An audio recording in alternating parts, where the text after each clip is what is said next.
Welcome to hot seat.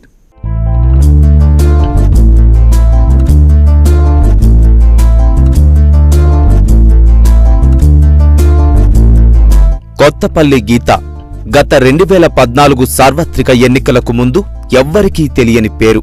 కానీ ప్రస్తుతం Araku parliament నియోజకవర్గ ప్రజల ఆశాజ్యోతి. మొట్టమొదటిసారి ఎన్నికల్లో పోటీ చేసిన గీత ఎవ్వరూ ఊహించని విధంగా అరకు గడ్డ నుంచి పార్లమెంటులో అడుగుపెట్టారు. అనతి కాలంలోనే రాష్ట్ర రాజకీయాల్లో ప్రత్యేక గుర్తింపు పొందిన గీత ప్రధానమంత్రి దృష్టిని సైతం ఆకర్షించారు. ఓటమనేదే లేకుండా విజయాలతో దూసుకుపోతున్న అరకు ఎంపీ కొత్తపల్లి గీతతో హాట్ సీట్ విత్ ఎంఎస్ఆర్. నమస్తే అండి. నమస్కారం అండి. కొత్తపల్లి గీత గారు, మీరు మొట్టమొదటిసారిగా ఎంపీగా ఎన్నికయ్యారు. అసలు ఈ రాజకీయాల్లోకి రాకముందు మీరు ఏం చేశారు? ఒక అధికారిగా పనిచేశారు. ఒక గ్రూప్ వన్ అధికారి నుంచి దీంట్లోకి ఎలా రాగలిగారు? కారణం ఏంటి? యాక్చువల్లీ నేను కెరీర్ స్టార్ట్ చేసింది బ్యాంక్లో ఆఫీసర్గా స్టార్ట్ చేశానండి. తర్వాత I was selected for group one services deputy కలెక్టర్గా. అండ్ 2009లో రిజైన్ చేశాను. యాక్చువల్లీ రిజైన్ చేయడానికి కారణం మా హస్బెండ్ బిజినెస్లో ఆయనకి అసెస్ చేయాలన్న ఉద్దేశంతో, బికాజ్ వేరే స్మాల్ ఫ్యామిలీ. 2009లో ఎలక్షన్స్లో కూడా I thought of contesting, because ప్రజలకు ఎక్కువ సర్వీస్ చేయడానికి ఉండే స్కోప్ పాలిటిక్స్ కాబట్టి. యాజ్ అ బ్యూరోక్రాట్ నాకు అంత సాటిస్ఫాక్షన్గా అనిపించలేదు, because we are not authoritative to perform any duties. So అప్పుడు 2009లో అనుకున్నాను, కానీ అంత స్పేస్ లేదు. అండ్ అప్పట్లో పర్టికులర్లీ ఎస్టీ కాన్స్టిట్యుయెన్సీస్లో ఆల్రెడీ ఎవరు ఉన్నారన్నది ఫిక్స్ అయిపోయి ఉన్నాయి. So I could not contest in 2009. So 2014లో ఎలక్షన్స్కి కంటెస్ట్ చేయాలి అన్నది చాలా పొలిటికల్ ఇన్స్టెబిలిటీ ఉంది కాబట్టి I could not make up my mind. ఆ పరిస్థితుల్లో మా హస్బెండ్ జగన్ గారికి కొంచెం సన్నిహితంగా ఉన్న సునీల్ రెడ్డి గారు మంచి ఫ్రెండ్గా ఉండడం వల్ల ఆ టైంలో ఆయన కలవడానికి వెళ్ళి మాట్లాడుతుంటే ఆ సందర్భంలో ఈ టాపిక్ వచ్చింది. వాళ్ళు ఇమీడియట్గా ఒప్పుకునేసరికి ఐ స్టార్టెడ్ వర్క్ ఇన్ 2013 అండి. 2007 నుంచి యాక్చువల్లీ నేను నా కాన్స్టిట్యున్సీలో గిరిజనులకి సర్వీస్ చేస్తున్నాను. గీతాస్ అని general environmental education for tribal health action, అది మా సొసైటీ పేరు. సో గీతాస్లో మేము almost health activities, educational activities, talented స్టూడెంట్స్కి స్కాలర్షిప్స్ ప్రొవైడ్ చేసి, స్కాలర్షిప్సే కాదు కంప్లీట్గా ప్యాకేజ్ కింద ప్రొవైడ్ చేసి వాళ్ళని చదివించడం, అండ్ అక్యూట్ డిసీజెస్ని అటెండ్ అవ్వడం, ఇట్లాంటివన్నీ ఆల్రెడీ చేస్తున్నాము. అంటే బిఫోర్ మీరు రాజకీయాల్లో రాకముందే గ్రౌండ్ తయారు చేసుకున్నారు. సోషల్ సర్వీస్ చేయాలన్నది నాకు మొదటి నుంచి కూడా I had a zeal to do that అండి. సోషల్ సర్వీస్ చేయాలన్న ఆలోచన ఉండింది. ప్రజలకి ఎక్కువ సర్వీస్ ఎక్కడ చేయగలం. మా father he was deputy collector. ఆయన రిటైర్ అయిన తర్వాత ఆయన చాలా సర్వీస్ చేశారు. రిటైర్ అయిన తర్వాత ఆయన 15 years బతికారు. 15 yearsలో ఆయన చనిపోయినప్పుడు, he died at the age of 76. ఆయన చనిపోయినప్పుడు ఒక్కరోజు డెడ్ బాడీ పెడితే almost 1 lakh people came to see him. So that is the amount of social work he has done. ఆయన దగ్గర నుంచి నేను నేర్చుకున్నది ఏంటంటే, జీవితం అన్నది 10 మందికి ఉపయోగపడాలి. లేకపోతే మనము బ్రతుకుతున్నాము, జంతువులు బ్రతుకుతున్నాయి, దానికి మనకి ఏమాత్రం తేడా ఉండదు. సో 10 మందికి ఉపయోగపడే జీవితం బ్రతకాలనేది ఎప్పుడు నేను కోరుకున్నాను. దాంట్లో చాయిస్గానే పాలిటిక్స్లోకి వచ్చాను. అంటే మీరు బిఫోర్ పాలిటిక్స్ మీరు అధికారిగా ఉన్నారు, గ్రూప్ వన్, అది కూడా మంచి పోస్ట్లో ఉన్నారు. దానికి దీనికి తేడా ఏమనిపిస్తుంది? అధికారిగా సాటిస్ఫాక్షన్ ఉన్నారా, పొలిటీషియన్గా ఎంపీగా సాటిస్ఫాక్షన్ ఉన్నారా? ఖచ్చితంగా అధికారిగా we are only suppose to do implementation అండి. పాలసీస్లో మనకేమి we will not have a say in politics. పాలిటిక్స్లో అంటే బ్యూరోక్రాట్గా ఉన్నంతకాలం rules will be framed at the top. మనకి పలానా చేయాలి అన్నది మనకు జాబ్ చాట్ ఉంటుంది, ఆ చాట్ ప్రకారమే చేయొచ్చు. కానీ అవుట్ ఆఫ్ ద వే వెళ్ళి ఎవరికి హెల్ప్ చేయడం అట్లాంటివి మనం చేయలేము బ్యూరోక్రాట్గా ఉన్నప్పుడు. వేరేస్ పాలిటిక్స్లో స్కోప్ ఎక్కువ ఉంటుంది. నిజంగా చేయాలన్న జీల్ ఉంటే మాత్రం ఒక పొలిటీషియన్ మిరాకిల్స్ చేయగలరు. చేయాలన్న జీల్ ఉండాలి. జీల్ లేకపోతే ఏ ప్రొఫెషన్లో ఉన్నా వేస్ట్. బట్ బ్యూరోక్రాటిక్గా కూడా యూ హ్యావ్ ఎనార్మస్ పవర్స్.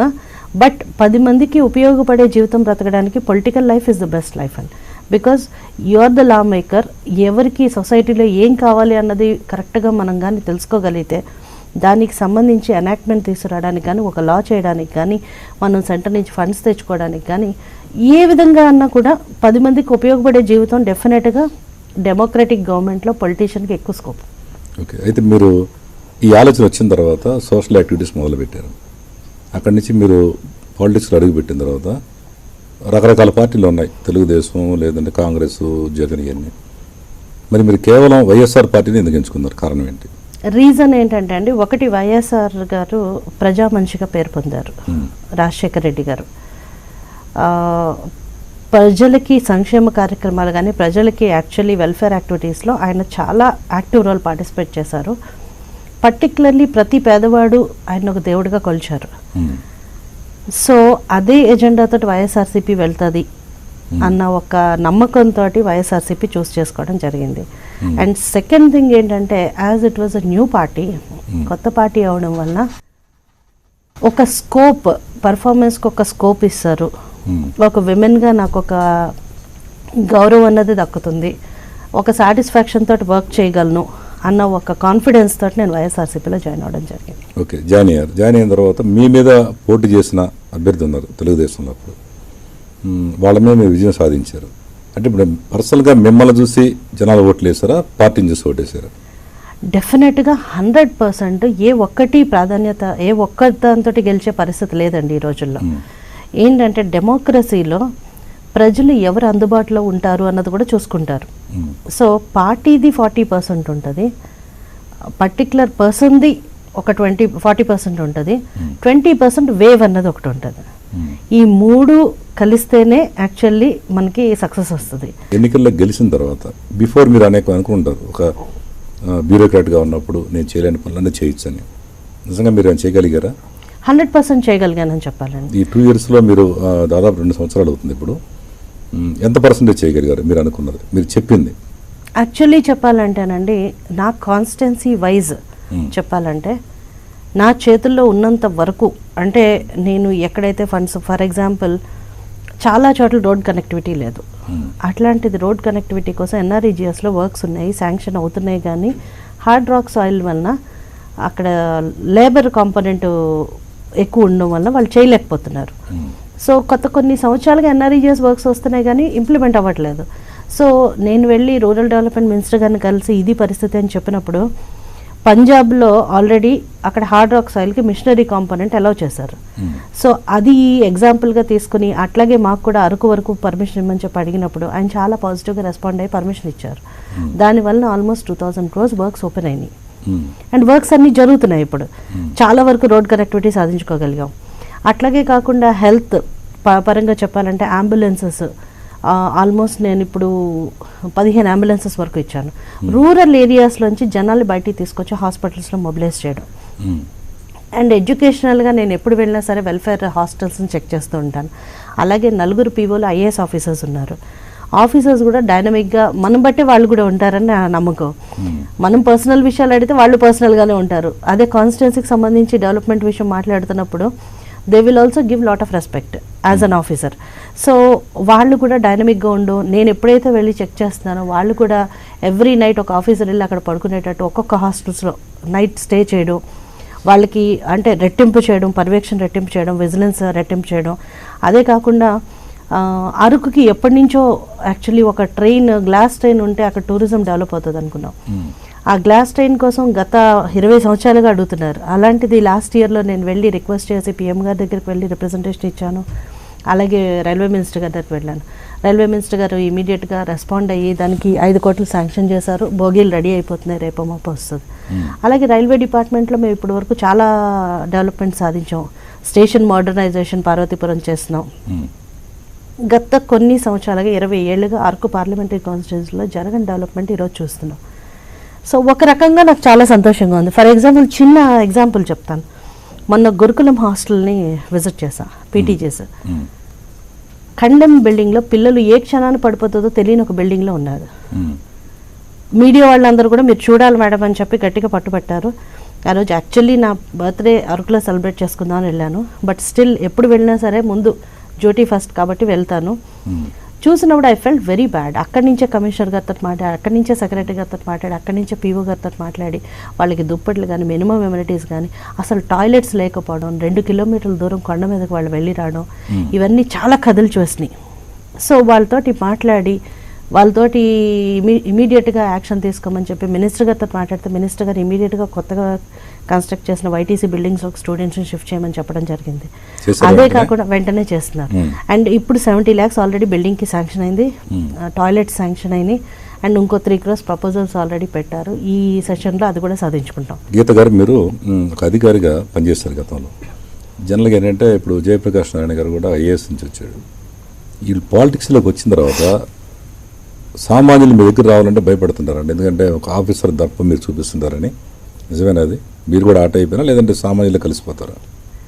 నేను చాలా సర్వసామాన్యంగా బ్యూరోక్రాట్గా ఉన్నప్పుడు కూడా నేను అందరితో కలిసిపోయేదాన్ని. మామూలుగా అనంతపూర్లో చాలా యాజిటేషన్స్ అవి జరిగాయి. అప్పుడు కలెక్టర్ రాజశేఖర్ గారు ఉండేవారు, ఏదన్నా ఎస్పీ అనిల్ గారు ఉండేవారు. అప్పుడు ఏదన్నా యాజిటేషన్ జరిగినప్పుడు పోలీసులు అక్కడికి వెళ్ళొద్దు, గీతను పంపించండి అని చెప్పేవారు. ఎందుకంటే నేనైతే వెళ్ళి వాళ్ళతో పాటు కూర్చుని వాళ్ళతో కలిసి వాళ్ళతో మాట్లాడి సార్ట్అవుట్ చేసి వచ్చేదాన్ని.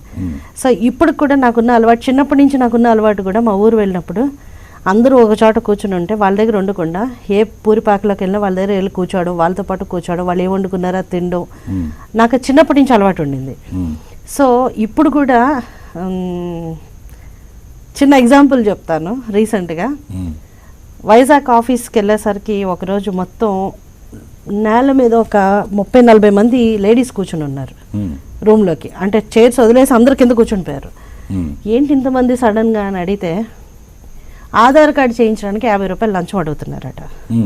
అక్కడున్న లేడీ అన్నదట, మేము ఎంపీ గారికి చెప్తామంటే చెప్తే చెప్పుకోండి ఏం పీకుతుంది అందట.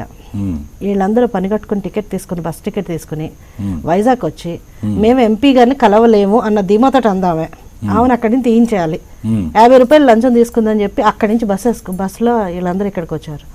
అంటే ఒక కాన్ఫిడెన్స్, జనాలకి నేను రీచబుల్ ఉంటాను అన్న కాన్ఫిడెన్స్ ఉంది కాబట్టి ఈ రోజు నేను సక్సెస్ఫుల్గా ఉన్నాను. 100% ఎవరు అన్నది వాళ్ళు ఎంత poor people, anybody can walk in to my office or home any time at any point of time. So reachability లేకపోతే మీరు నాయకులు ఎన్నడూ కాలేరు. ఒక 100% ప్రజలకి అందుబాటులో ఉంటేనే పాలిటిక్స్లో ఉండాలి. అందుబాటులో లేని వాళ్ళు పాలిటిక్స్లో ఉండడానికి కూడా అర్హత ఉంది. ఓకే, అయితే మీరు ఒక మహిళగా మొట్టమొదటిసారి మీరు పార్లమెంట్ అడుగుపెట్టారు. జనరల్గా ఏంటంటే ఒక లేడీస్ రాజకీయాల్లోకి వచ్చారంటే కొంత చురుకున్న భావం అంటూ ఉంటుంది చాలామందిలో. ఇప్పుడున్న ఆమె ఉందిలే, ఆమె ఏం చేస్తుంది లేని. మీకు మీ ఫ్యామిలీ బ్యాక్గ్రౌండ్ నుంచి మీకు సపోర్ట్ ఎలా ఉంది? మీ హస్బెండ్ కానీ మీ రిలేషన్స్ కానీ? ఈవేళ what ever I am is because of my family అండి. మా ఫ్యామిలీ, నా హస్బెండ్ నాకు అనుక్షణం తోడుగా ఉండి అనుక్షణం నన్ను వెన్నంటూ ఉండకపోతే ఈరోజు నేను రాజకీయాల్లో ఉండలేను. 100% లేడీస్ సక్సెస్ఫుల్గా ఉండాలంటే రాజకీయాల్లో ఫ్యామిలీ అన్నది వెరీ ఇంపార్టెంట్. ఫ్యామిలీ సపోర్ట్ లేకపోతే ఇంపాసిబుల్ అని చెప్పాలి. ఎందుకంటే సామెత ఉంది, ఇంట గెలిచి రచ్చకెక్కాలని. ముందు ఇంట్లోనే మనకు పీస్ ఆఫ్ మైండ్ లేకపోతే బయటకు వచ్చి మనం ఏమి హ్యాండిల్ చేయలేం. చాలామంది లేడీస్ అక్కడే యాక్చువల్లీ ఫెయిల్ అవుతున్నారని కూడా చెప్పాలి. ఎందుకంటే when you're not happy at home, ఆ హ్యాపీనెస్ అన్నది మీరు రిఫ్లెక్ట్ చేయలేరు కమ్యూనిటీకి. ఒకలాంటి ఒక మెంటల్ డిస్సాటిస్ఫాక్షన్ అనేది ఒకటి ఉండిపోతుంది. సో ఫ్యామిలీ అన్నది is a very very vital role for any women in life అండి. అండ్ సెకండ్ థింగ్ ఏంటంటే నా హస్బెండ్ 100% నా మీద కాన్ఫిడెన్స్ పెట్టారు. నువ్వు చేయకపోతే ఇంకెవరు చేయలేరు అన్నంత ధీమాగా చెప్పేవారు అనమాట. ఆయన చెప్పిన దాన్ని బట్టి ఈరోజు నేను ఏమై ఉన్నా కూడా entire credit goes to him. జనరల్గా ఏంటంటే ఇప్పుడు జరుగుతుంది, ఒక పంచాయతీ సర్పంచ్గా లేడీస్ కోట వచ్చినప్పుడు వాళ్ళ భార్యనో లేకపోతే వాళ్ళ చెల్లెలనో నుంచోబెడుతున్నారు. గెలిచిన తర్వాత ఆ హస్బెండే మొత్తం అంతా కూడా పెత్తనం చెలాయిస్తున్నాడు. మీ విషయంలో కూడా మీ హస్బెండ్ పాత్ర ఉందా? మీరే నేరుగా నిర్ణయాలు తీసుకోగలుగుతారు? మా హస్బెండ్ ఇప్పటి వరకు కాన్స్టిట్యున్సీకి 2 సార్లు వచ్చారండి. ఒక్కసారి వచ్చింది ఏంటంటే నేను నామినేషన్ వేసినప్పుడు వచ్చారు, గెలిచినప్పుడు కూడా లేరు. ఉన్నారు కానీ ఇంట్లో బయటికి రాలా. అండ్ మొన్న నా బర్త్డేకి ఆ ముందు ఒకసారి వెళ్ళినప్పుడు వచ్చారు అంతే. ఒకళ్ళిద్దరు లేడీస్ నన్ను నీ సక్సెస్ కారణం ఏంటని అడిగితే మా హస్బెండ్ ఎప్పుడు చెప్తూ ఉండేవారు, నా హస్బెండ్ వెనకాల తిరగడమే కారణం అని చెప్పాను. వెనక తిరగపోవడమే కారణం అని. Unless and until a woman is allowed to take decisions, definitely you can't be successful. ఒక ఫ్యామిలీని చక్కదిద్దడంలో ఒక పాత్ర ఎంత ఒక ఆడదానికి ఉందో అలాగే ప్రజలు ఒక నాయకురాలుగా ఎన్నుకున్న తర్వాత she has to take decisions. ఇప్పుడు పర్టికులర్లీ మీరు ఈ టాపిక్ ఎత్తారు కాబట్టి చెప్పవలసి వస్తున్నా. March 5th and 6th national women legislators conference అని చెప్పి స్పీకర్ మేడమ్ స్పీకర్స్ ఇనిషియేటివ్లో కాన్ఫరెన్స్ హోల్డ్ చేస్తున్నారు, first of its kind in India. ఈ విమెన్ లెజిస్లేటర్స్ కాన్ఫరెన్స్ అన్నది ఏంటంటే దాని ఎజెండా ఏంటంటే విమెన్ ఎంపవర్మెంట్ కాదని. ఎంపవర్ అయింది చాలామంది ఎంపవర్ అయ్యారు ఉన్నారు, బట్ ఎంపవర్ అయిన వాళ్ళు ఏం చేస్తున్నారు? చాలామందికి నాలెడ్జ్ లేక చిల్లర్ పాలిటిక్స్తో టైం వేస్ట్ చేసుకుంటున్నారు.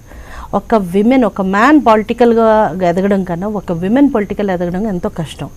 ఒక్కసారి ఆ పొజిషన్లోకి వచ్చిన తర్వాత సొసైటీ మన నుంచి ఏం ఎక్స్పెక్ట్ చేస్తుంది, మనం ఎలాంటి రోల్ ప్లే చేయాలి, సోషల్గా ఎలాంటి రోల్ ప్లే చేయాలి, ఎకనామిక్గా ఎలాంటి రోల్ ప్లే చేయాలి, గుడ్ గవర్నెన్స్లో ఎలాంటి రోల్ ప్లే చేయాలి, విజిలెన్స్లో ఎట్లాంటి రోల్ ప్లే చేయాలి, మనకున్న రెస్పాన్సిబిలిటీస్ ఏంటి, మనం ఎలా ప్లే చేస్తున్నాం, మన బ్యూరోక్రసీతో ఏ రిలేషన్షిప్ మెయింటైన్ చేయాలి, ఇవన్నీ బేసికల్లీ ఏంటంటే అండి లెజిస్లేటర్స్గా వచ్చిన వాళ్ళకి చాలామందికి అవగాహన లేదు. ఎందుకంటే నా దగ్గర చాలామంది వస్తారు, నేను మున్సిపల్ చైర్మన్ మేడం అని. ఇంతకీ చాలాసార్లు నేనే కన్ఫ్యూజ్ అవుతాను, మున్సిపల్ చైర్మన్ ఈయన కాదు, ఈయన వైఫ్, బట్ ఆయన మున్సిపల్ చైర్మన్ అని చెప్తారు. అలాగే నేను సర్పంచ్ అని వస్తారు, సర్పంచ్ మీరా అంటే మా వైఫ్. సో లేడీస్ కూడా they have to empower themself అండి. ఒకసారి ఇప్పుడు ఎంత కోటా ఉన్నా ఏం ప్రయోజనం అవుతుంది ఇట్లా ఉంటే? కోటా వల్ల ఏం ప్రయోజనం లేదు. ఎందుకంటే ఎక్స్ అఫీషియో బాస్ హస్బెండ్ అయినప్పుడు, రిలేటివ్స్ హస్బెండ్ అయినప్పుడు it doesn't make any difference. So ఎప్పటికీ విమెన్ ఎంపవర్ కాదు అట్లా ఉంటే. సో ఇది చాలా ఇంపార్టెంట్. ఇది గ్రాస్ రూట్ లెవెల్లో కూడా చేయడానికి నేను విమెన్ గ్రూప్స్ని మోటివేట్ చేస్తున్నాను. ఇప్పుడు చాలామంది వచ్చి హస్బెండ్స్ మాట్లాడినప్పుడు లేదు సర్పంచ్ కానీ మీ ఆవిడ రమ్మనమ్మా అని చెప్తాను డైరెక్ట్. బికాస్ చెప్పకపోతే అది ఎప్పటికీ కాదా. డయాస్ మీద కూర్చున్నప్పుడు కూడా సర్పంచ్ ఎవరు వాళ్ళు కూర్చోవాలి, లేకపోతే ఎంపీటీసీ ఎవరు వాళ్ళు కూర్చోవాలి. No husband sitting. నేను వెరీ క్లియర్ ఉంటాను. కొంతమంది కోపం కూడా వస్తుంది ఆ విషయంలో, but still I'm very clear on that. Because government అన్నది ఎంపవర్మెంట్ చేయాలని చూస్తుంటే మనం ఇంకా అది ఎంపవర్మెంట్ కన్నా దారుణం అండి. ఇది మెన్ కోటాలో మెన్ ఉంటే పర్వాలా, ఇప్పుడు విమెన్ కోటాలో కూడా మెన్ ఉంటే use of this empowerment is zero. అందుకే చాలా మంది ఏంటంటే ఇప్పుడు ఈ విలేజెస్ మీద ఎప్పుడు వెళ్తుంటాం ఈ ప్రోగ్రామ్స్ మీద, లేడీ సర్పంచ్ ఉందనుకోండి, సపోజ్ ఆమె పేరు లక్ష్మి, ముందు ఆయన హస్బెండ్ పేరు పెట్టుకుంటాడు సర్పంచ్ శ్రీనివాసరావు లక్ష్మి. అమ్మాయి లేకపోతే అబ్బాయి ఎవరైనా తెలియదు. తర్వాత ఎవరో సర్పంచ్ నేనే అంటాడు, ఆమె ఎవరో కనపడదు. అట్లాగే నా డౌట్ ఏంటంటే గీత గారికి కూడా, అంటే ఇప్పుడు గీత గారే మీరున్నారు, మీ హస్బెండ్ పేరు ఎక్కువ రాలా బయటికి రాదండి. ఇండైరెక్ట్ గా లోపల నుంచి ఏమన్నా సపోర్ట్ చేస్తారు, మీరు సలహాలు తీసుకుంటారా? సలహాలు డెఫినెట్గా తీసుకుంటానండి. సలహాలు తీసుకోవాలి. సలహా తీసుకోకుండా ఇండిపెండెంట్గా, అంటే నేను ఒక డెసిషన్ తీసుకున్నాక ఇది కరెక్టా తప్ప అన్నది డిస్కస్ చేస్తాం. As I discuss with a friend. Husband అన్నది నా దృష్టిలో చెప్పాలంటే he is a very good friend of mind. So ఏ సలహా తీసుకున్నా రేపు పొద్దున్న ముందు ఫ్యామిలీ కూడా ఎఫెక్ట్ అవుతుంది నేను చేసే ప్రతి పనికి. సో డెసిషన్ సలహా తీసుకోవడంలో fine. As far as my personal issues or concern, constituency issues, parliamentary issues తన హెల్ప్ తీసుకుంటాను, కానీ తను ఎప్పుడు బయటికి, ఎందుకంటే తను పొలిటికల్గా పెద్ద ఇంట్రెస్ట్ లేదు, అండ్ తను ఎప్పటికీ రావాలన్న కోరిక కూడా తనకు లేదు, and he doesn't like to be exposed. Basically he is like closed man. తన గోల్, తన బిజినెస్, తన ఇదే సరిపోతుంది తనకు time. He will not have that sort of time to come and get in to everything. But ఏంటంటే ఎక్కడైనా నేనేమన్నా కొంచెం రాంగ్గా వెళ్ళి ఏదైనా ఇగ్నోర్ చేస్తుంటే, లేదు నువ్వు ఇక్కడ ఇగ్నోర్ చేస్తున్నావు, you have to follow this, you do this అని నాకు సలహా ఇస్తారు తప్పితే I have never seen him calling directly to anybody. ఒకవేళ ఏదన్నా మీ కాన్షియన్స్లో ఒక పని కంపల్సరీ చేయాలి అని ఆయన ఒత్తిడి తీసుకొచ్చారు అనుకోండి, ఒక రికమెండేషన్ అసలు తీసుకురారండి. ఒకవేళ తీసుకొచ్చి మీరు చేస్తారా, ఇగ్నోర్ చేస్తారా? అసలు తీసుకురారండి. అసలు నో పాయింట్. అసలు హీ విల్ నాట్, అంటే ఇఫ్ ఇట్ ఈస్ డిజర్వింగ్, ఎదురు వ్యక్తి నిజంగా పాపం ఆ పరిస్థితిలో ఉండి, జాలిపడే పరిస్థితిలో ఉండి ఆయన వరకు అప్రోచ్ అయితే, ఎవరో పలానా వాళ్ళు వచ్చారు చూడు వాళ్ళకి ఏదో అవసరంలా ఉంది అని చెప్తారేమో కానీ ఈ పని చెయ్యి అని ఇప్పుడు వరకు నా లైఫ్లో ఎప్పుడు చెప్పలేదైనా, చెప్పరు కూడా. నాకు ఇష్టం లేదు అంటే ఏదైనా సరే that's it, full stop. There is no argument, there is no comma there. So ఎప్పుడు అట్లా ఒత్తిడి చేసే పరిస్థితి రాలేదు, ఏ చిన్న విషయంలో రాలేదు. So it is all mutual understanding. ఒత్తిడి అన్నది అసలు రాదు. ఓకే అండి. హాట్ సీట్ కార్యక్రమంలో చిన్న విరామం.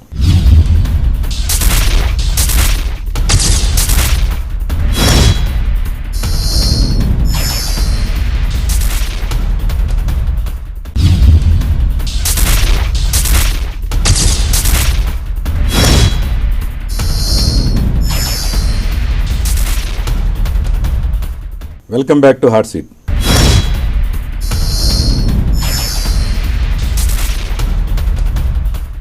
గీత గారు, మీరు చాలా చక్కగా పనిచేస్తున్నారు. ఎంపీ అయిన తర్వాత యాజ్ ఏ ఆఫీసర్గా ఉన్న అనుభవం కానివ్వండి, మీ మనోభావాలు కానీ చాలా చక్కగా పనిచేస్తున్నారు. అయితే ముఖ్యంగా మీ ప్రధానమైన మీ మీద ఆరోపణ ఏంటంటే, మీరు ఒక పొలిటికల్ పార్టీలో ఎన్నికై, వైఎస్ఆర్ పార్టీ నుంచి ఎన్నికై వెంటనే ఆ పార్టీ మీద విమర్శలు చేసి మీరు వెళ్ళిపోతాను, రిజైన్ చేయడానికి సిద్ధపడ్డారు. కారణం ఏమై ఉంటుందంటారు? పార్టీ మీద విమర్శ చేయక ముందు యాక్చువల్లీ ఎందుకు విమర్శ చేయవలసి వచ్చింది కూడా, యాక్చువల్లీ నేను ఫస్ట్ టైం పార్టీ విషయంలో బ్రేక్ అయింది ఒక ఛానల్ ఇంటర్వ్యూలోనే బ్రేక్ అయ్యా. ఎందుకంటే ఎలక్షన్ ముందు, ఇంతకుముందు నేను చెప్పినట్టు చాలా అవమానాలకు గురి చేశారు. అదంతా భరించా. అవమానాలకు గురి చేసినప్పుడు బిఫోర్ అనే పోటీ చేయని అనొచ్చు కదా, గెలిచిన తర్వాత ఎందుకు ఎదురుదాడి చేశారు? బిఫోర్ పోటీ చేయని బిఫోర్ నేను మీకు చెప్పాను, మా హస్బెండ్ కూడా చెప్పేవారు, నువ్వు కొత్తగా వచ్చావు రాజకీయాలకి, ఇవన్నీ నీకు కొత్త కాబట్టి నీకు అట్లా అనిపిస్తుంది. రాను రాను ఒకసారి గెలిచిన తర్వాత when you establish your self, డెఫినెట్గా నీకు అవసరమైన గౌరవం లభిస్తుంది, డెఫినెట్గా నేను జగన్ గారు బాగా చూసుకుంటారు, డోంట్ వరీ అని చెప్పారు. సో అదే నేను నమ్మాను. కానీ ఎలక్షన్ టైంలో కూడా జగన్ గారు నన్ను అడిగారు, ఎవరినైనా హెల్ప్ కావాలమ్మా కాన్స్టిట్యున్సీకి అని. నేను చెప్పా, వద్దండి, నా కాన్స్టిట్యున్సీ నేనే హ్యాండిల్ చేసుకుంటానని చెప్పాను. ఇంతకు ముందు కూడా నాకున్న ప్రాబ్లం అదే, నా కాన్స్టిట్యున్సీలో పక్క వాళ్ళు వచ్చి ఇంటర్ఫియర్ అవ్వడం. బేసికల్లీ నాకంటూ ఒక రెస్పాన్సిబిలిటీ అప్పచెప్పారు. when I am doing it in a proper way, why somebody is required to come and put their interfere into my constituency? First కూడా నేను అడిగిన క్వశ్చన్ అదే. నా కాన్స్టిట్యున్సీ నేను వెళ్ళి పక్క వాళ్ళ కాన్స్టిట్యున్సీలో చేపెట్టను. నాకు లోకల్ లీడర్స్ అంటే వేరే కాన్స్టిట్యున్సీలో లీడర్స్, అది కూడా నా కాన్స్టిట్యున్సీ లీడర్స్ కాదు, వేరే కాన్స్టిట్యున్సీ వాళ్ళు వచ్చి నా కాన్స్టిట్యున్సీలో ఇంటర్ఫియర్ అయ్యి నా కాన్స్టిట్యున్సీలో ఉన్న వాళ్ళు నాకు అగేన్స్ట్గా తయారు చేసి ఇట్లా చేయడం వల్ల నేను ఇంతకు ముందు కూడా జగన్ గారికి చాలాసార్లు కంప్లైంట్ చేసినప్పుడు నా ఎదురుగా కూడా ఆయన వాళ్ళతోటి ఎందుకు ఆ అమ్మాయి అంత కష్టపడి పనిచేస్తుంటే అట్లా చేస్తారని చెప్పడం జరిగింది. బట్ వాళ్ళు అదే రిపీట్ చేశారు తర్వాత కూడా. ఎందుకని మీ మీద అట్లా పర్సనల్ గ్రిడ్జా లేదంటే ఏంటి కారణం ఏంటి అసలు? అది వాళ్ళకే తెలియాలండి. నేను కొత్తగా వచ్చాను రాజకీయాల్లోకి, నాకేవి స్టిగ్మా లేదు, మరి నన్ను అంత అవమానించవలసిన అవసరం ఏముంది అన్నది నాకు ఇప్పటి వరకు కూడా అర్థం కాలేదు. చాలా మంది అమ్మాయికి ఈగో అని చెప్పారు, నేను ఎప్పుడు ఈగో చూపించలేదు. ఎస్, ఎవరైనా నా దగ్గరికి వచ్చి నా కాళ్ళు పట్టుకోవాలి అని ఎవరైనా ఛాలెంజ్ చేస్తే వాళ్ళ కాళ్ళు పట్టుకోవడం కన్నా వదిలేయడానికి నేను సిద్ధపడతా. అట్ ద సేమ్ టైం నాకు చిన్న పూరి గొడుసులో ఉన్న వాళ్ళు వచ్చి అమ్మ మా ఇంట్లో భోంచేసి వెళ్ళంటే హ్యాపీగా వెళ్ళి భోంచేసి వస్తా. సో నాకు పర్టికులర్లీ ఎందుకంటే మీరు అడిగారు కాబట్టి నేను చెప్పాలి కాబట్టి బొబ్బిలి రాజులతో నాకు మొదటి నుంచి నాకు డిస్టర్బెన్స్గానే ఉండింది. వాళ్ళు వేరే వాళ్ళకి టికెట్ ఇప్పించాలనుకున్నారు, నేను మధ్యలో రావడం వాళ్ళకి ఇష్టం లేదు. సో వాళ్ళు ఎట్లాగైనా సరే నన్ను డిఫేమ్ చేయాలని చెప్పి మొట్టమొదటి నుంచి కూడా వాళ్ళు they have decided on that. So వాళ్ళతో నాకు ఫస్ట్ నుంచి డిస్టర్బెన్స్, ఎందుకంటే మొట్టమొదటి జగన్ గారు నాకు చెప్పింది వాళ్ళని వెళ్ళి కలిసి వాళ్ళతోటి కలుపుకొని వెళ్ళమని చెప్పారు. ఆయన చెప్పిన దాన్ని బట్టే నన్ను నేను తగ్గించుకుని ముందు ఫస్ట్ వెళ్ళి కలిసింది కూడా వాళ్ళనే. వాళ్ళు నాతోటే ఉండి నన్ను డిఫేమ్ చేయడానికి ట్రై చేసేసరికి I had to open my eyes. And అప్పటి నుంచి నా దూరంగా నా పని నేను చేసుకోవడం మొదలైంది. అది బొబ్బిలి నా కాన్స్టిట్యున్సీ కూడా కాదు. సో నా కాన్స్టిట్యున్సీ కానప్పుడు దాంట్లో వెళ్ళి నేను ఎందుకు ఇంటర్ఫియర్ కావాలని నేను వదిలేసా. బట్ అడుగున నాకు ప్రాబ్లమ్స్ క్రియేట్ చేశారు. బిఫోర్ ఎలక్షన్ ఆఫ్టర్ ఎలక్షన్ ఏమైందంటే బొబ్బిల్ రాజు ఒక ఆయన అయితే ఆమెను ఎలా అయినా ఓడగొడతామని కూడా కామెంట్ చేసిన రోజు డైరెక్ట్ విజయమ్మ గారి దగ్గరే కామెంట్ చేశారు కూడా, ఎలక్షన్స్ ముందు కూడా. విజయమ్మ గారు నాతో చెప్పి అమ్మ ఒక్కసారి వెళ్ళి కళ్ళు ఇట్లా అంటున్నారు, చాలా ఇబ్బంది పడవలసి వస్తుంది అని ఒక లేడీగా ఆవిడ భయపడి కూడా చెప్పారు నాకు. అంటే అంత లెవెల్లో వాళ్ళు నన్ను ఎందుకు హేట్ చేశారో నాకైతే తెలియదండి. బట్ అది జరిగింది. ఇదంతా అందరికీ తెలుసు, జగన్ గారికి కూడా తెలుసు ఈ విషయం. బట్ గెలిచిన తర్వాత నార్త్ కోస్టల్ ఏరియాలో మొత్తం అందరూ ఓడిపోయారు. విజయనగరంలో బొబ్బిలి రాజు కూడా ఓడిపోయాడు. ఆయన ఓన్లీ నన్ను ఇబ్బంది పెట్టిన ఆయన కూడా ఓడిపోయాడు. బొబ్బిల్లో ఒక్క చోటే సుజయకృష్ణ రంగారావు గారు గెలిచారు, వాళ్ళ తమ్ముడు ఓడిపోయాడు విజయనగరం అశోక్ గజపతి రాజు గారి మీద.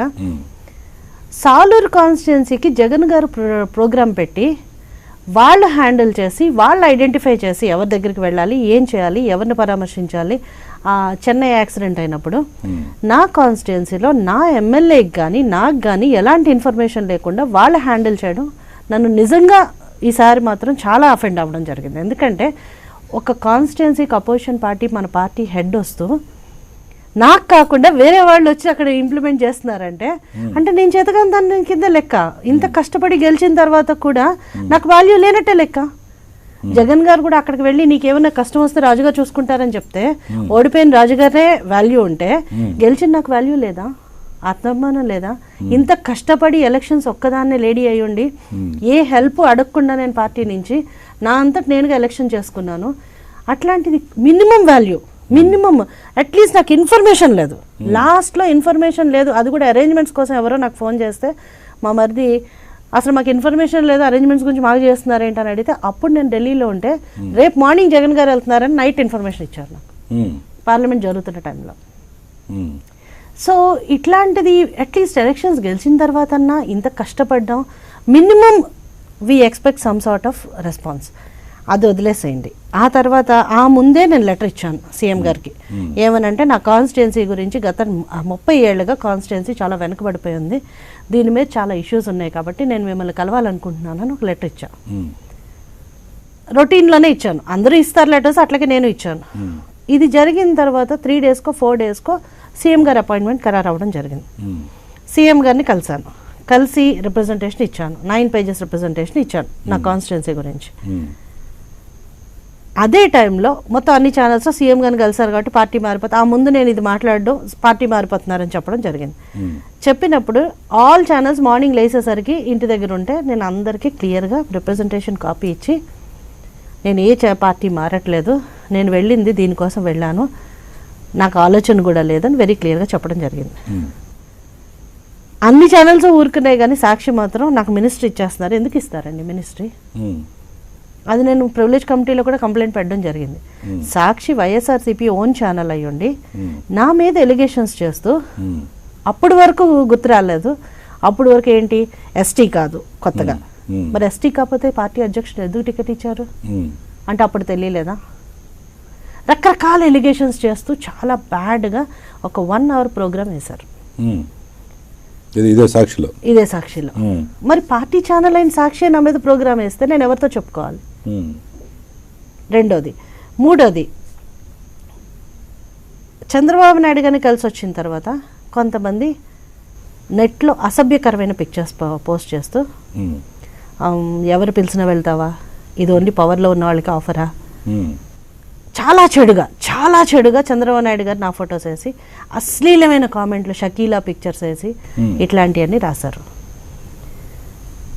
షర్మిల గారి గురించి ఒక కామెంట్ చేసినందుకు నన్ను రేణుకని నించోపెట్టి ఆడవాళ్ళ మీద ఇట్లాంటి బ్యాడ్ ప్రాపగండా చేయడం చాలా తప్పు అని చెప్పి ఒక ఎంపీ అయిన తర్వాత మా చేత చెప్పించిన పార్టీలో ఎవరు లేరండి లేడీస్, మా పార్టీ ఎంపీ మీద ఇట్లాంటి చెడు ప్రాపగండా చేయడం చాలా తప్పు అని చెప్పగలిగిన వాళ్ళు పార్టీలో ఒక్కళ్ళు లేరా?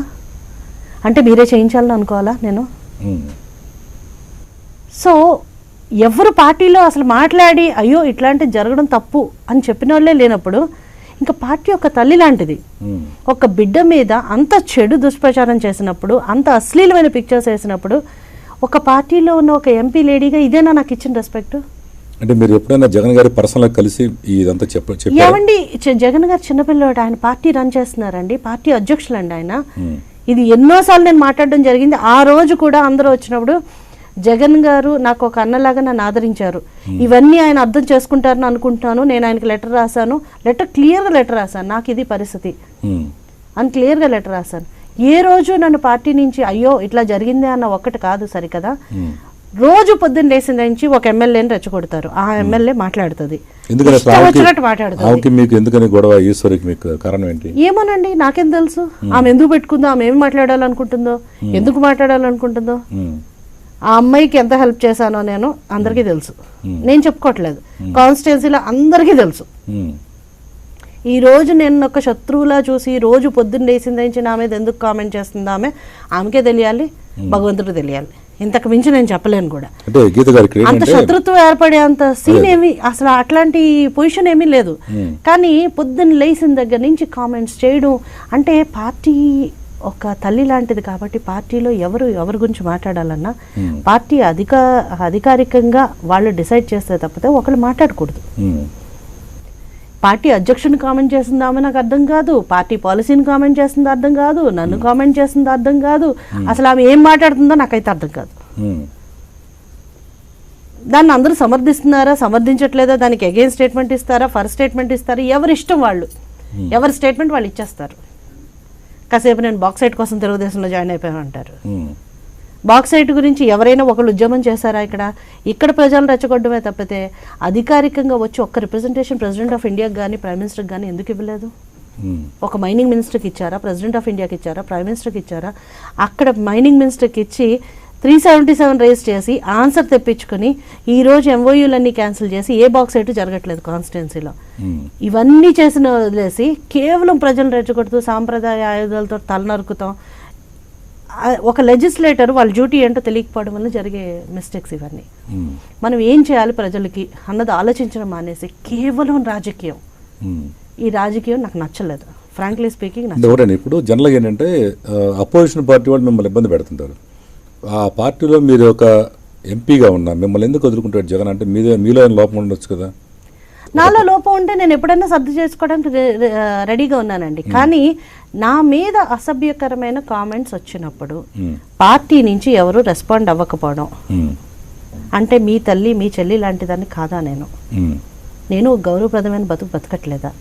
నా మీద అంత అశ్లీలమైన కామెంట్లు వచ్చినాడు పార్టీ ఎందుకు నోరు మెదపలేదు? ఇది ఒక్కటే క్వశ్చన్, నాకు ఆన్సర్ చెప్పమానండి. మిగతా అన్ని వదిలిపెట్టి నేను పార్టీలో ఏం చేయమన్నాను దాన్ని సిద్ధంగా ఉన్నాను. ఎన్నడూ మాట్లాడలేదు. ఈ విషయం డైరెక్ట్ గా జగన్ కలిసి ఎప్పుడు చెప్పారా నా మీద ఇట్లా జరుగుతుంది? ఇది జరిగిన తర్వాత జగన్ గారు ఇది జరిగిన తర్వాత సుబ్బారెడ్డి గారు వచ్చి మాట్లాడారు, విజయసాయి రెడ్డి గారు వచ్చి మాట్లాడారు. మేము జగన్ గారికి చెప్తామమ్మా, మేము చెప్పిన తర్వాత వచ్చి మాట్లాడండి అని చెప్పడం జరిగింది. కానీ ఆ తర్వాత నాకు ఎలాంటి సంకేతాలు రాలేదు, పార్టీ నుంచి ఎలాంటి పాజిటివ్ సంకేతాలు నాకైతే రాలేదు.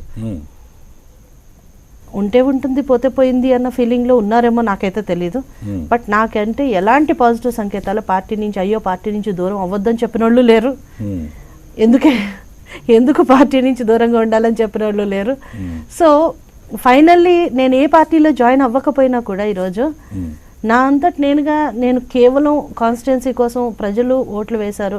ఒక్కనొక్క టైంలో చాలా బాధ కలిగి డైరెక్ట్గా పీఎం గారి దగ్గరికి వెళ్ళి నాకు ఈ రాజకీయాలు బహుశా it is not my cup of tea ఏమో, నేను రిజైన్ చేస్తాను సార్ అని అడిగిన రోజు కూడా ఉంది. ఎట్లా డైరెక్ట్గా మీరు మోడీకి బాగా దగ్గర అయ్యారు? ఎట్లా అయ్యారండి? కారణం ఏంటి? అదేమీ లేదండి, నేను దగ్గర అవడం అని ఏం లేదు. ఆల్ ఎంపీస్ ఆ స్కోప్ ఉంటుంది, కొంతమంది వెళ్తారు కొంతమంది వెళ్ళరు.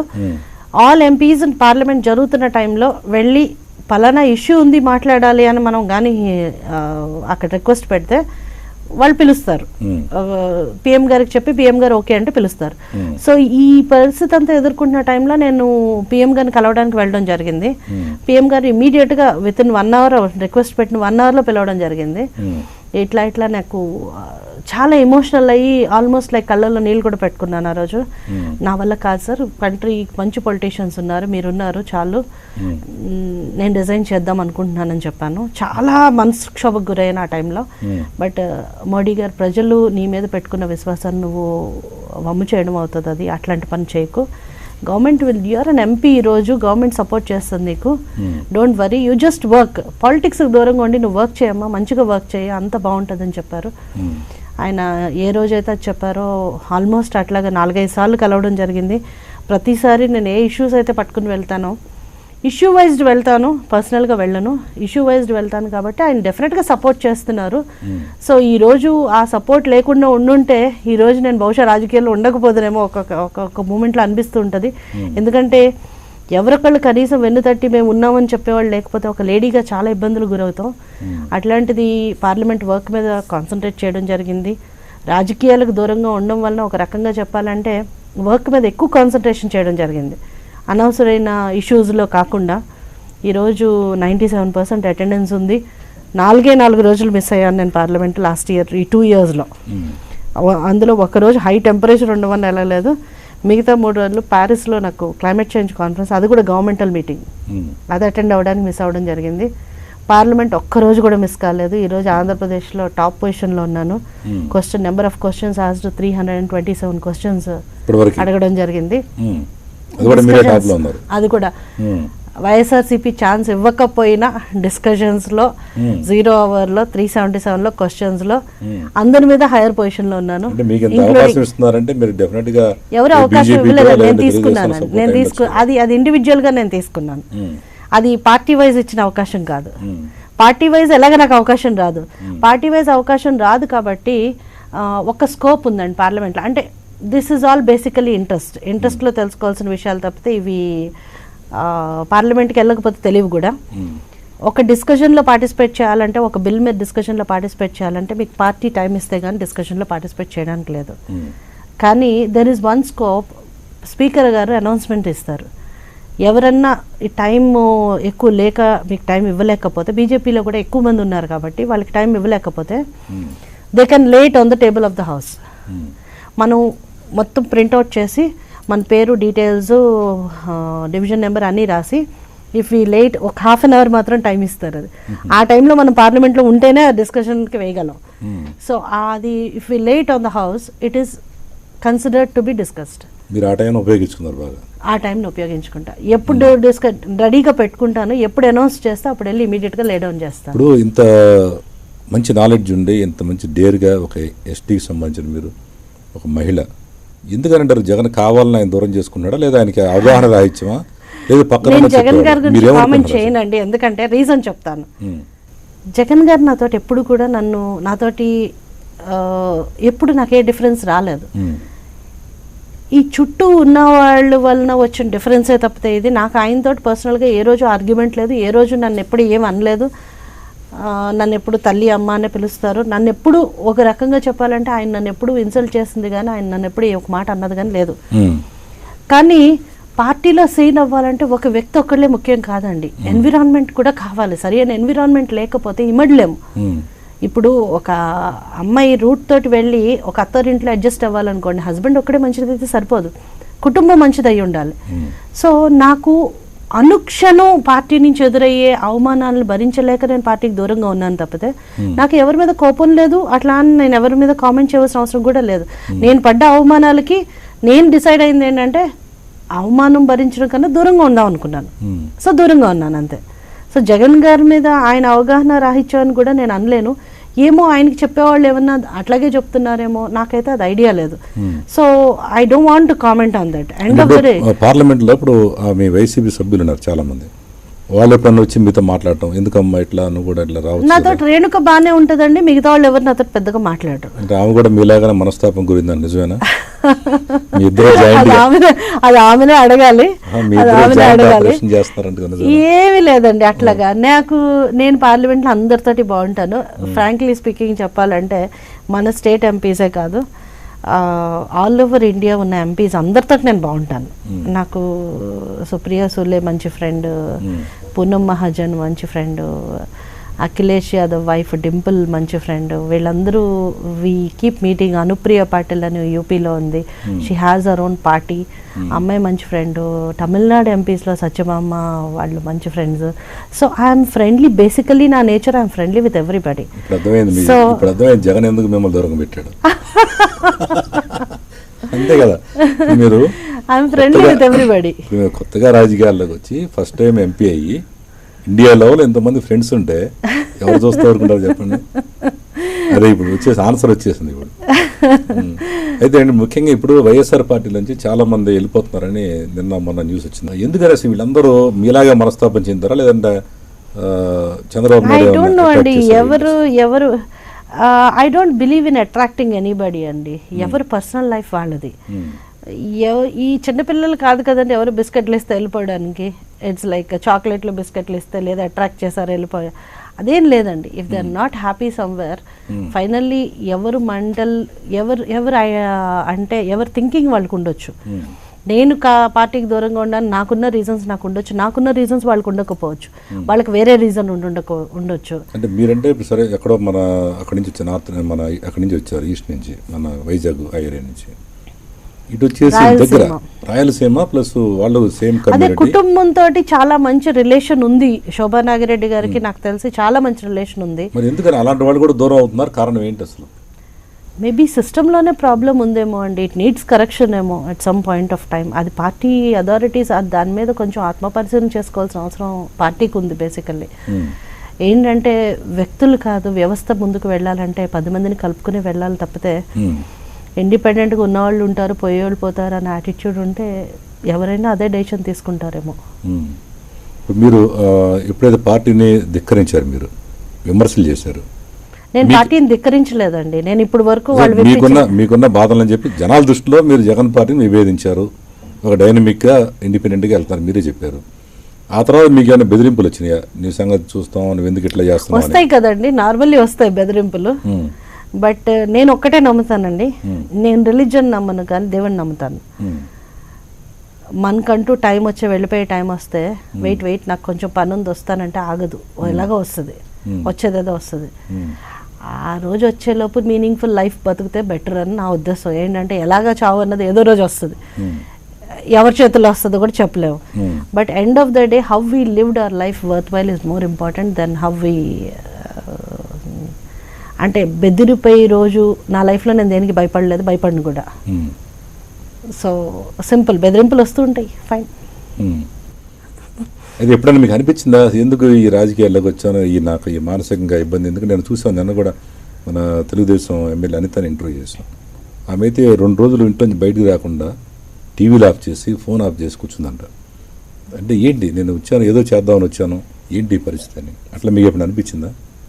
అంటే మంచి మామూలుగా ఒక లేడీ అయిన తర్వాత ఒక్కొక్కసారి అనిపించిన మాట వాస్తవే.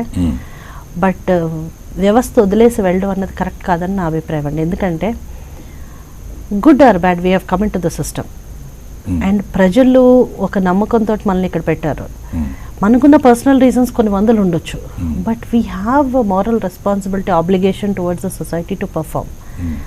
సో ఇట్లాంటి అన్నిటికీ బెదిరిపోయి మన పర్ఫార్మెన్స్ అన్నది చేయకుండా ఉంటే అది మన వైపు తప్పు అయిపోతుంది. ఎందుకంటే మనల్ని ఎన్నుకున్న ప్రజలది మనం డిసప్పాయింట్ చేసిన వాళ్ళు అవుతాం.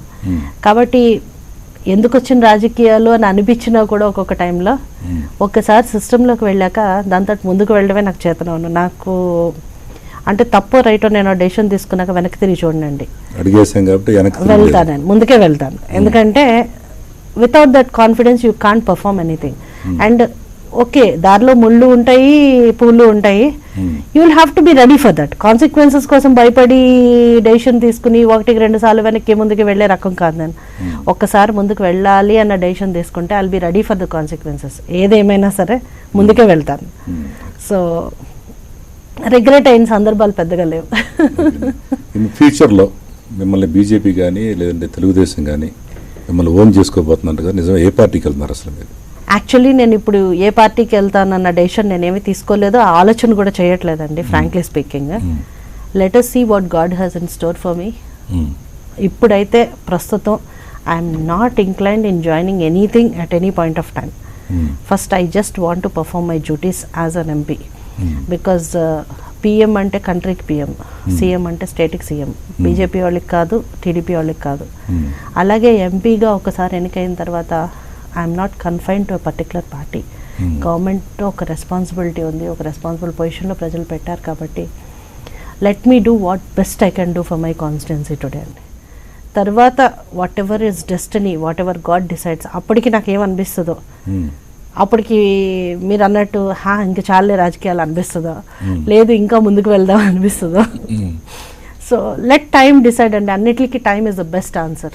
ఇప్పుడు సాక్షి టీవీ చెప్పినట్టుగా మీకు ఒకవేళ మినిస్టర్ పోస్ట్ రెడీ చేసి నాకు మినిస్టర్ పోస్ట్ ఎవరు ఇవ్వరండి. ఒకవేళ ఇస్తే మీరు బీజేపీకి వెళ్ళాలని సిద్ధంగా? లేదు, ఇవ్వరండి, ఇవ్వరు. And I'm not fit at this point of time to take minister post. Because నాకు తెలిసి నా కెపాసిటీస్ ఏంటో నాకు తెలుసు. సో నేను ఇప్పుడు ఇంకా నేర్చుకోవాల్సింది చాలా ఉంది రాజకీయాలు. మీ కెపాసిటీస్ మోడీకి తెలుసు కదా. ఇప్పుడు ఒక ఎస్టీ, ఒక మహిళ, తర్వాత ఒక డైనమిక్, ఒక జగన్, నేను ఇంకా నేర్చుకోవాల్సింది చాలా ఉందండి. నేను ఇంకా నేర్చుకోవాల్సింది చాలా ఉంది. I'm just a learner. ఇప్పుడు ఇంకా ఏమి నేర్చుకోలేదు, ఇంకా చాలా ఉంది. ఎందుకంటే నాకు పార్లమెంట్లో సీనియర్స్ కలుస్తుంటారు, చాలా కాన్ఫరెన్సెస్కి అటెండ్ అవుతుంటాను. నాకు అంటే అనిపిస్తూ ఉంటుంది చాలా చిన్న ప్రపంచంలో ఉన్నానేమో నేను, ఐ షుడ్ లెర్న్ మోర్ అని. So I have definitely commitment for the country అండి. డెఫినెట్లీ దేశంలో కమిట్మెంట్ ఉన్న నా రాజకీయ నాయకులు చాలామంది ఉన్నారు. వాళ్ళ దగ్గర నుంచి నేర్చుకోవాల్సిన పాఠాలు ఎలా ముందుకు వెళ్ళాలి ఏంటి అన్నది టైమే ఆన్సర్ చెప్తుంది. But I don't think minister ఇస్తారని అట్లాగా ఆలోచన కూడా నాకు లేదు. నాకు అంత ఐఎమ్ నాట్ దట్ అంబిషియస్. అలాంటి వాళ్ళకి ఇస్తారు. చాలా మంది మినిస్టర్ అయిన తర్వాత నేను ఊహించలేదు అసలు నాకు ఇస్తానని అంటారు కదా. ఓకే, మీకు రావాలని కోరుకుంటాం మేము కూడా. థ్యాంక్ యూ అండి. But I don't think because వైఎస్ఆర్సీపీలోనే ఉన్నాను నేను. As it is I have not resign the party. I can join any party. ఇప్పుడు తెలంగాణలో తెలుగుదేశంలో ఉన్న వాళ్ళకి మినిస్టర్ ఇచ్చే రన్నింగ్లో ఉన్నారు చాలా మంది. దాన్ని బట్టి కూడా అనుకోవచ్చు ఇస్తారు. మన ఈ స్టేట్ ఈ క్యాపిటల్కి సంబంధించిన దాని మీద ఇప్పుడు అక్కడి నుంచి మన ఫండ్స్ వస్తాయని స్టార్టింగ్ చంద్రబాబు నాయుడు చెప్పాడు, 1,00,000 కోట్లు వస్తాయి దాని. ఇప్పుడు ఏం రాలేదంటున్నాడు. దీని మీద మీ కామెంట్ ఏంటి? అక్కడి నుంచి సెంట్రల్ నుంచి ఏమైనా తేగలుగుతారా? డెవలప్ అవుతుందా? లేదంటే జీతాలు ఇవ్వడానికి డబ్బులు చాలదంటారు? మీ యొక్క యాజ్ ఎంపీగా మీ యొక్క అభిప్రాయం అక్కడి నుంచి ఎలా తీసుకురాగలుగుతారు ఫండ్స్? యాజ్ ఇట్ ఈస్ చెప్పాలంటే అండి, వెంకయ్యనాయుడు గారితో లాస్ట్ టైం మాట్లాడుతున్నాడు. ఆయన చెప్పింది ఏంటంటే మీరు ఒక ప్లాన్ అంటూ ఇచ్చి పర్టికులర్ ఎస్టిమేట్ అంటూ ఇస్తే ఎస్టిమేట్ ప్రకారం వాళ్ళు గుడ్డిగా 1,00,000 crores 2,00,000 crores ఇవ్వరండి. As we progress they will give some fund. ఇప్పుడు ఒక బిల్డింగ్ మనం ఒక మాస్టర్ ప్లాన్ రెడీ చేసి దీనికి 1,500 crores అవుతుంది అంటే 1,500 crores ఆల్రెడీ రిలీజ్ చేశారు క్యాపిటల్కి. It is not that they have not released anything. Polavaram project కూడా అదే పరిస్థితి. ఏంటంటే యాజ్ యూ ప్రోగ్రెస్ మనం ఖర్చు పెట్టే కొద్దీ యూటిలైజేషన్ సర్టిఫికేట్స్ ఇచ్చే కొద్దీ ముందుకు వెళ్తుంది. మన దగ్గర ఫండ్స్ డైవర్ట్ అయిపోయినాయి అనుకోండి, if we don't give utilization certificates properly funds రావడం కూడా ప్రాబ్లమ్స్ వస్తాయి. ఆల్రెడీ అంటేనండి సర్వశిక్ష అభియాన్లో కొన్ని డైవర్ట్ అయినాయి. But I don't know how they are going to show that. కొన్ని ఎందుకంటే మనకున్న ప్రాబ్లమ్స్ ఇప్పుడు యాజ్ ఇట్ ఈస్ చెప్పాలంటే డెఫిసిట్ అండి. అది చంద్రబాబు నాయుడు గారు కదా, ఎవరున్నా కూడా ఈ పరిస్థితుల్లో AP division of AP was a historic blunder. ఏంటంటే డివిజన్ అన్నది ఎప్పుడు కలిసి ఉండడం కన్నా విడిపోవడం అన్నది చాలా బలమైంది. విడిపోవడం తప్పు అని నేను అంటలేదు, అండ్ డివిజన్ తప్పు అని అంటలేదు. The way it is done, modalities ఇప్పుడు కాంగ్రెస్ గవర్నమెంట్ ఇవ్వాలి అన్న ఆలోచన ఉండుంటే ఒక 1-2 years ముందు మొత్తం అంతా కూడా they should have started the process, proper bifurcation చేసి ఉంటే ఈ ప్రాబ్లమ్స్ అన్నీ లేకపోను. ప్రాపర్ బైఫర్కేషన్ చేయకపోవడం వల్ల లాస్ట్ మినిట్ రష్లో గబగబా ఎలక్షన్స్ ముందు చేయడం అండ్ దేనికి సరిగ్గా క్లారిటీ ఇవ్వకపోవడం. ఫైనల్లీ ఏంటంటే తెలంగాణ ఇచ్చామన్నారు కానీ ఆంధ్రప్రదేశ్ ఇచ్చారు. Telangana has everything versus Andhra Pradesh is now headless. So this is what ఇదే మాట్లాడుతున్నాం మనం పార్లమెంట్లో కూడా. సో ఈరోజు we have no money to pay the salaries అన్నది కరెక్ట్. బట్ డెఫినెట్గా Andhra Pradesh will prosper and no doubt about it. Because మనకి లాంగ్ 950 kilometers కోస్టల్ లైన్ ఉంది. We have got all the amenities అండి. Only thing is we will take some time. ఆ some time వరకు మనం కూడా పదే అడుక్కోవాల్సిన అవసరం కూడా లేదు. కాకపోతే ఆ కాళ్ళ మీద నిలబడే వరకు, బిడ్డ కాళ్ళ మీద నిలబడే వరకు సపోర్ట్ చేయవలసిన అవసరం సెంటర్కి ఉంది. డెఫినెట్గా సపోర్ట్ చేస్తారనే ఆశిస్తున్నాము. అండ్ వీఆర్ ఇప్పటి వరకు ప్రపోజల్స్ పెట్టినవి అన్నీ కూడా దే ఆర్ శాంక్షనింగ్ అండి. క్యాష్ పరంగా ఇవ్వకపోయినా కూడా they are doing certain, they are helping us. ప్రత్యేక హోదా వస్తుంది అనుకున్నారు, రాదనుకున్నారు యాజ్ ఎంపీగా మీ ఉద్దేశం? యాక్చువల్లీ అండి ప్రత్యేక హోదా ప్రామిస్ చేశారు కాబట్టి బీజేపీ వాళ్ళు 100% ఇచ్చి తీరాలి. ఎందుకంటే ఎలక్షన్ మేనిఫెస్టోలోనే చెప్పారు, పార్లమెంట్లోనే చెప్పారు. This is an assurance that has been given in the parliament which has to be implemented. But వేరే స్టేట్స్ అందరూ అపోజ్ చేయడం వల్ల, మరి టెక్నికల్ ప్రాబ్లమ్స్ ఉండడం వల్ల దేని వల్ల లేట్ అవుతుంది. ఇప్పుడు నీతి ఆయోగ్ కూడా ప్లానింగ్ కమిషన్ ఏంటంటే ఆ రోజు దిస్ ఇస్ ఆల్సో ఒకటి హరీలో చేసిన దానికి ఇది కూడా ఒక పర్యవసానం. ఏంటంటే అదే రోజు ప్లానింగ్ కమిషన్ నుంచి వాళ్ళు తీసుకుని ఉంటే ఆంధ్రప్రదేశ్ ప్రత్యేక హోదా ఇవ్వడం జరగదని ఆ రోజు చెప్పను. అది చెప్పకుండా ఎలక్షన్స్ అయ్యే వరకు వెయిట్ చేసి ప్రత్యేక హోదా ఇస్తాం, 5 years ఇస్తామని ఒకళ్ళు, 10 years ఇస్తామని ఒకళ్ళు చెప్పి ప్రజలు చివరికి మోసం చేసి ఈరోజు ప్రత్యేక హోదా వల్ల ఏమొస్తుందో ఏమి రాదో కూడా తెలియదు. కానీ చివరికి జనాలకి ప్రత్యేక హోదా అన్నది ఒక సెంటిమెంట్ లాగా మారిపోయే పరిస్థితి వచ్చింది. ప్రత్యేక హోదా ఇవ్వకపోతే కాంగ్రెస్ గవర్నమెంట్ స్టేట్ డివైడ్ చేసి ఎంత తప్పు చేసిందో, బీజేపీ ప్రత్యేక హోదా ఇవ్వకపోవడం వల్ల అంత తప్పు చేసిన వాళ్ళు అవుతారు. ఇది నేను పిఎం గారికి కూడా చెప్పడం జరిగింది. ఇది కంటిన్యూస్గా వెళ్ళినప్పుడల్లా రిప్రజెంటేషన్స్ ఇస్తున్నాం, మాట్లాడుతున్నాం, రాజ్నాథ్ సింగ్ గారిని కలుస్తున్నాం, పిఎం గారిని కలుస్తున్నాం, ప్రెషరైజ్ అయితే చేస్తున్నామండి. కానీ centre it has always powers to take its own decision. అదే చివరిగా ప్రశ్న ఏంటంటే అందరూ అనుకుంటుంది మన తెలుగుదేశం ప్రభుత్వానికి అక్కడున్న బీజేపీ నాయకత్వానికి మధ్యన గ్యాప్ ఏర్పడింది అంటారు. నిజమేనా? సఖ్యతగానే ఉన్నారా? నాకు అంటే నేను యాక్చువల్లీ పాలిటిక్స్లోకి వెళ్ళానండి, మీరు అడిగిన క్వశ్చన్ ఆన్సర్ చేయగలిగేదని నేను కాదేమో, బట్ స్టిల్ నాకేం అలాంటి గ్యాప్ ఏమో కనిపించట్లేదు, అంతా బాగానే ఉంటున్నారు. It's not that I didn't feel any gap like that. ఎందుకంటే ఇక్కడ ఉన్న బీజేపీ మంత్రులు విమర్శిస్తున్నారు కొంతమంది, మాణిక్యాలరావు గారు కానీ అట్లాగే సోము వీర్రాజు గారు ఎమ్మెల్సీ, ఈ తెలుగుదేశం చేసే పనులు డైరెక్ట్గా విమర్శిస్తున్నారు. ఇది రాంగ్, చూడండి పోలవరంలో ఏం జరిగింది, దేవాదాయ శాఖలో జరిగింది అని. దాని ఏం సంకేతాలు వెళ్తాయంటే వీళ్ళిద్దరికీ ఏదో వ్యవహారం చెడిందని మీకు తెలుసు యాజ్ ఎంపీగా ఢిల్లీలో. మీ యొక్క ఒపీనియన్ ఏంటి? అంటే అది ఇక్కడ పర్సనల్గా ఏమన్నా జరుగుతున్నాయి కానండి, సెంట్రల్లో అయితే I don't think there is much అట్లాంటి గ్యాప్ ఏమి ఉన్నట్టు నాకైతే ఏం కనిపించట్లేదు. ఎవ్రీథింగ్ దట్స్ హై లెవెల్లో ఎలియన్స్ అన్నది ఒకసారి ఫామ్ అయిన తర్వాత మైనస్ ప్లస్ ఒక కుటుంబంలో నలుగురు ఉన్నప్పుడే ఒకళ్ళు రెబెల్ అవుతూ ఉంటారు, it's very common. But high లెవెల్లో I don't think there is such gap అండి, ఎవ్రీథింగ్ ఇస్ ఓకే. ఓకే అండి. అయితే అండ్ టీడీపీ బయటకు వచ్చి కూడా ఏం చేస్తారండి, they have to be a part of NDA. ఏం సాధించుకోవాలనుకున్నా it is not that they can come out and do something. So end of the day they have to be together.